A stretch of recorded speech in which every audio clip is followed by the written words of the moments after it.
Hey, how you doing? This is Reed from Corrosion of Conformity, C.O.C. I want you to put your horns up, yo.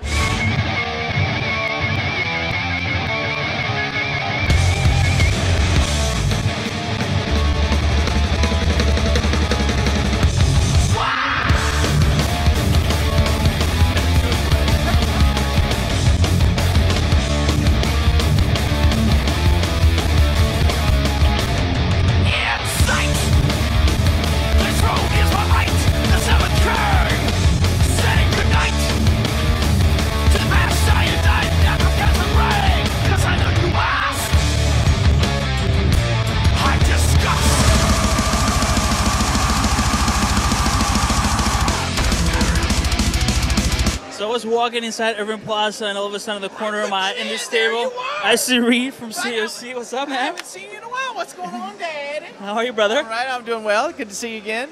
On tour with GWAR, with American Sharks. Yeah. Sharks, dude, I had never heard the Sharks at all until this tour. They're a really good band, yeah.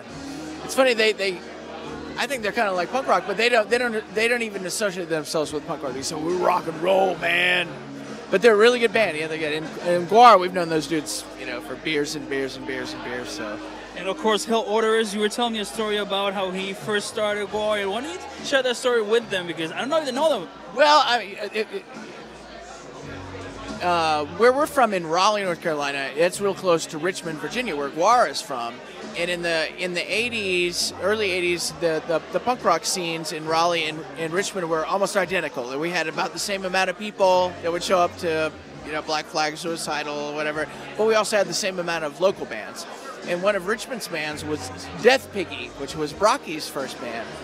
And they were okay. They were pretty good punk rock band. But Brocky was a great front guy, you know what I mean? And they were only around for a little bit, but he was such a good front guy. I was kind of like, Anyway, I remember hearing from some buddies from Richmond, like, Dave did this thing for his school project that is fucking outlandish. It was great. It was called GWAR. It was like, they dressed up in all these costumes and had this whole backstory, and it was fantastic. Anyway, I guess GWAR, maybe you know this better than me, but I guess GWAR was all part of Dave Brocky's, school project or something. Anyway, so all our buddies in Richmond are like, fuck, dude, you need to call Dave up and pressure him to keep doing it. It was fucking badass. So I guess everybody pounced on him like, dude, you got to keep doing that shit. It can't just be a one-off thing. So yeah, 30 years later, I guess he's still doing it. Or he was doing it. Anyway, no, it's cool doing this thing with these guys. I'm glad they decided to continue, you know what I mean? So I think he would approve. Oh, absolutely. Don't you? Yeah. And you'll see later tonight, I think they do the whole thing justice. They do him justice. Did they kill you or anybody from your band already? From my band? Cock, dude. Cock lives forever. You can't put us out, dude. Yeah, they can put you in the meat grinder because then you can't play the next night. Yeah, I haven't been in the meat grinder yet. Have you been in the meat grinder? No. I'm scared of it. Okay, yeah. Yeah, C.O.C. is like a cockroach. Cockroach. Oh. It never goes away. Yeah, we just won't go out. Yeah, we keep transforming into,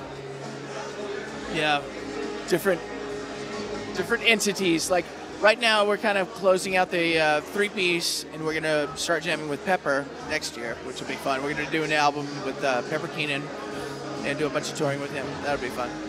But it'll be the same three guys plus Pepper again, basically. Yeah. Like go back to the roots a little bit from the roots. You guys are always going back to the roots. Exactly. Yeah. And I also just did a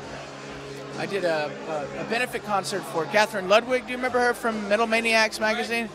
I did a benefit concert for her with the singer for the Blind album, the C.O.C. Blind album, Carl. And so we might do some shows as well. C.O.C. Blind, just performing the album. That's it. But so I'm gonna be busy next year. Right, but right now you're supporting your ninth studio album. Yeah. And why don't you tell us a little bit about what went behind? Because obviously when you started working as a three-piece again, it was kind of okay. We have to go through certain steps. What was different this time around as far as like the vibe in the band and the environment within the songs? Well, this thing was probably a lot more live driven. A lot of the songs were more written on the spot. So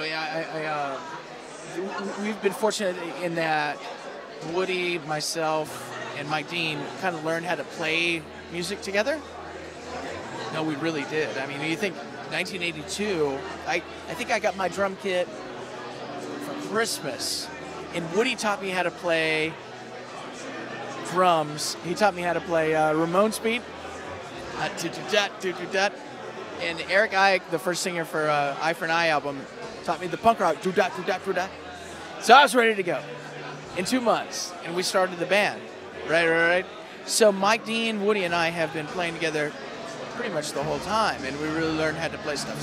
So because we have that kind of weird chemistry of knowing how to jam together and unspoken stuff, a lot of this was done live, and it was done quickly because we're blessed with being able to have that weird So it wasn't. Except for a couple songs, most of it was done in the studio. It wasn't like, bringing finished songs. There's only a couple finished songs. Like the song, there's 2 songs I sang: Tarquinius Superbus and Denmark Vesey. Tarquinius Superbus actually was the first song Pepper Keenan wrote for C.O.C. when he first joined the band in '89. And I remembered all the music, and I wrote lyrics for this thing. I was like, oh, the music is too good. So I was like, did he approve?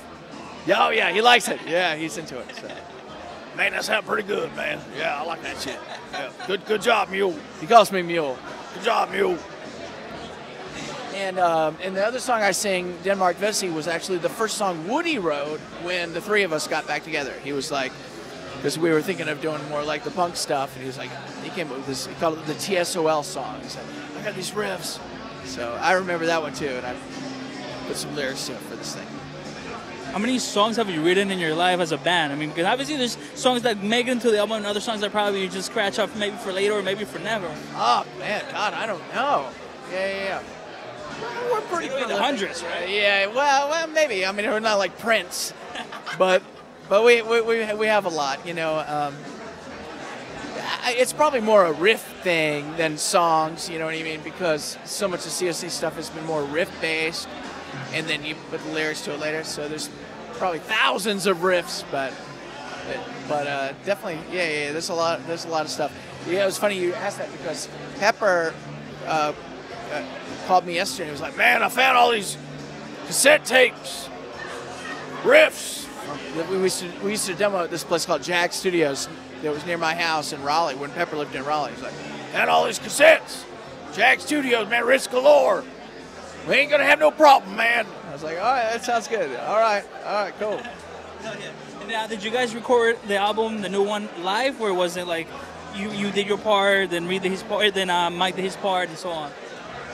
No, we did it in stages, but I mean, kind of half and half though, because, like I said, we were sort of learning the songs and performing the songs at the same time, trying to get the vibe right. You know what I mean?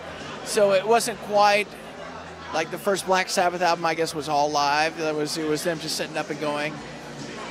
So it wasn't quite that, but it was pretty close. You know what I mean? Have you guys ever done a whole live album?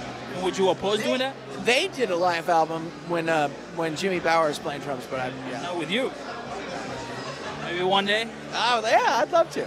You know what I would really like to do, but I don't know if this could ever happen. But for me, like the ideal thing would, I think for all C.O.C. fans, which would be really cool, is to do a tour, just one tour, or even just a couple shows that had the old punk rock lineup, and then the Carl lineup, and then the Pepper lineup, and then close out with some covers or something like that.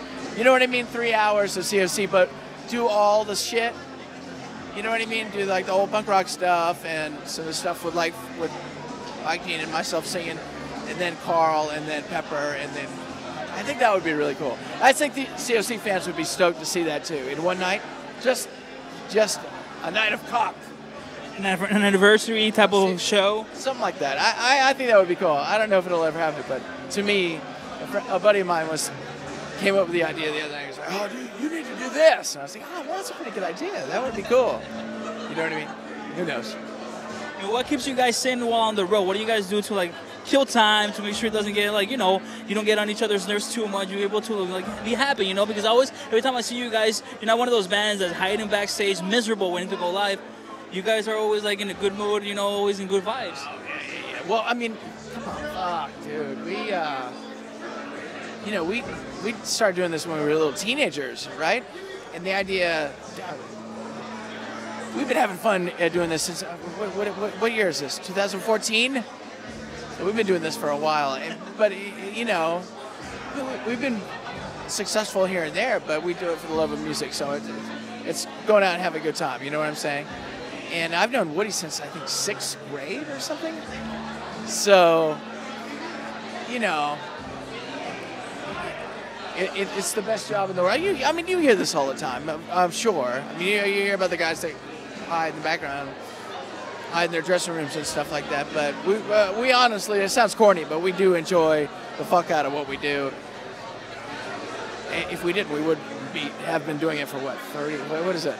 Get my math right. 32 years or something?